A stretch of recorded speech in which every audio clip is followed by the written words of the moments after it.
আসসালামু আলাইকুম। আজকের ভিডিও ক্লিপস গুলো দেখে হয়তো বুঝতে পেরেছেন আমি বাসায় নেই। আমি আছি হচ্ছে আমার প্যারেন্টস এর বাসায়। আর এখানে কিছু কাজে বিজি থাকার কারণে আমি কয়েকদিন অ্যাক্টিভ ছিলাম না। সোশ্যাল মিডিয়াতে আসলে কনসিস্টেন্সি মেনটেন করাটা খুবই জরুরি। যেহেতু 2019 সালে আমি সোশ্যাল মিডিয়াতে কানেক্টেড হই, আমি যদি কনসিস্টেন্সিটা মেনটেন করতাম তাহলে হয়তো বা আমার রিচ অনেক ভালো থাকতো। কিন্তু আসলে আমি একটা অলস মানুষ, যেটা আমি নির্দ্বিধায় স্বীকার করি। আর ডেইলি ভ্লগ করতে আই ডোন্ট নো ওয়াই আমার অনেক বেশি অকওয়ার্ড লাগে।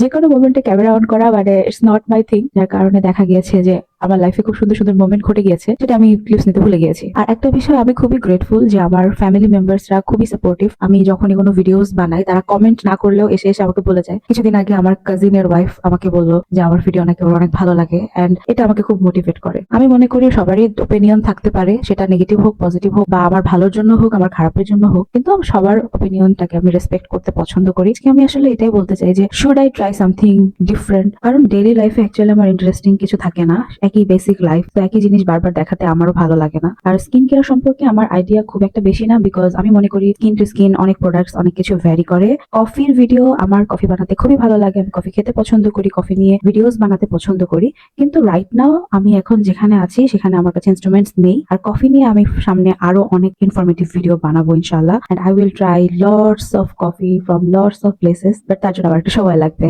And that's all about the vlog. Allah Hafiz.